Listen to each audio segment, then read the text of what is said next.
ಆತ್ಮೀಯ ಸಹೋದರ ಸಹೋದರಿಯರೇ, ನಾವು ನಿಮಗಾಗಿ ಒಂದು ಸಂತೋಷದ ಸುದ್ದಿಯನ್ನು ತಂದಿದ್ದೇವೆ. ಜನವರಿ 1ರಿಂದ 2025 ಸಂಪೂರ್ಣ ವರ್ಷಕ್ಕೆ 365 ಟಾಪಿಕ್ಸ್ಗಳನ್ನು ಹಂಚಿಕೊಳ್ಳುತ್ತೇವೆ. ಪ್ರತಿದಿನ ಒಂದು ಟಾಪಿಕ್ ಮತ್ತು ಅದಕ್ಕೆ ಸಂಬಂಧಿಸಿದ ವಚನಗಳನ್ನು ಹಂಚಿಕೊಳ್ಳುತ್ತೇವೆ. ಇದನ್ನು ಕೇಳಿ ಧ್ಯಾನಿಸಿ ಆಶೀರ್ವಾದ ಹೊಂದಬೇಕೆಂದು ಪ್ರೋತ್ಸಾಹಿಸುತ್ತೇನೆ.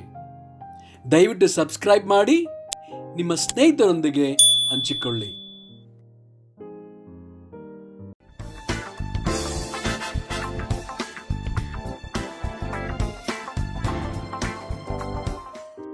ಇಂದು ದಿನ 86, ಟಾಪಿಕ್ ಆಹಾರ ಪಥ್ಯ.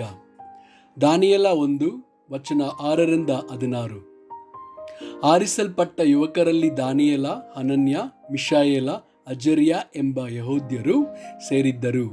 ಕಂಚುಕಿಯರ ಅಧ್ಯಕ್ಷನು ಇವರಿಗೆ ನಾಮಕರಣ ಮಾಡಿ ದಾನಿಯೇಲನಿಗೆ ಬೆಲ್ತೆಶಜರ್, ಅನನ್ಯನಿಗೆ ಶದ್ರಕ್, ಮಿಶಾಯೇಲನಿಗೆ ಮೇಷಕ್, ಅಜರ್ಯನಿಗೆ ಅಬೇದ್ನೆಗೋ ಎಂಬ ಹೆಸರಿಟ್ಟನು.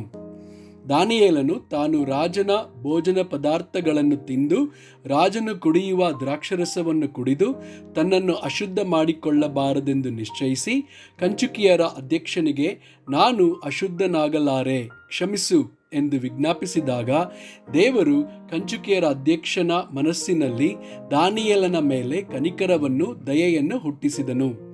ಆ ವಿಜ್ಞಾಪನೆಯನ್ನು ಕೇಳಿ ಕಂಚುಕಿಯರ ಅಧ್ಯಕ್ಷನು ದಾನಿಯೇಲನಿಗೆ, ನಿಮಗೆ ಆಹಾರ ಪಾನಗಳನ್ನು ಏರ್ಪಡಿಸಿದ ನನ್ನ ಒಡೆಯನಾದ ರಾಜನು ನಿಮ್ಮಂತೆ ಆರಿಸಲ್ಪಟ್ಟ ಯುವಕರ ಮುಖಕ್ಕಿಂತ ನಿಮ್ಮ ಮುಖವು ಬಾಡಿರುವುದನ್ನು ನೋಡುವೆನೆಂದು ಭಯಪಡುತ್ತೇನೆ. ರಾಜನು ತನ್ನ ತಲೆಯನ್ನು ತೆಗೆಸಲು ಕಾರಣರಾದಿರಿ ಎಂದು ಹೇಳಿದನು. ದಾನಿಯೇಲನು ತನ್ನನ್ನು, ಹನನ್ಯ, ಮಿಶಾಯೇಲ, ಅಜರ್ಯ ಇವರನ್ನು ನೋಡಿಕೊಳ್ಳುವುದಕ್ಕೆ ಕಂಚುಕಿಯರ ಅಧ್ಯಕ್ಷನು ನೇಮಿಸಿದ್ದ ವಿಚಾರಕನಿಗೆ, ಅಯ್ಯ, 10 ದಿನಗಳ ಮಟ್ಟಿಗೆ ನಿನ್ನ ಸೇವಕರಾದ ನಮ್ಮನ್ನು ಪರೀಕ್ಷಿಸು. ಆಹಾರಕ್ಕೆ ಕಾಯಿಪಲ್ಯ, ಪಾನಕ್ಕೆ ನೀರು ನಮಗೆ ಒದಗಲಿ. ಆಮೇಲೆ ನಮ್ಮ ಮುಖಗಳನ್ನು ರಾಜನ ಆಹಾರವನ್ನು ಉಣ್ಣುವ ಯುವಕರ ಮುಖಗಳನ್ನು ಹೋಲಿಸಿ ನೋಡು. ನೋಡಿದ್ದಕ್ಕೆ ತಕ್ಕ ಹಾಗೆ ನಿನ್ನ ಸೇವಕರಿಗೆ ನಡೆಸು ಎಂದು ಬಿನ್ನವಿಸಲು ಅವನು ಅವರ ಬಿನ್ನಹಕ್ಕೆ ಒಪ್ಪಿ 10 ದಿನ ಪರೀಕ್ಷಿಸಿದನು. ಅವರು 10 ದಿನಗಳ ಮೇಲೆ ರಾಜನ ಆಹಾರವನ್ನು ಉಣ್ಣುತ್ತಿದ್ದ ಸಕಲ ಯುವಕರಿಗಿಂತ ಸುಂದರರಾಗಿಯೂ ಪುಷ್ಟರಾಗಿಯೂ ಕಾಣಿಸಿದರು.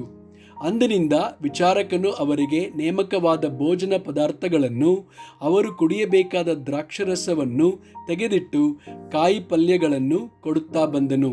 ಆಮೇನ್.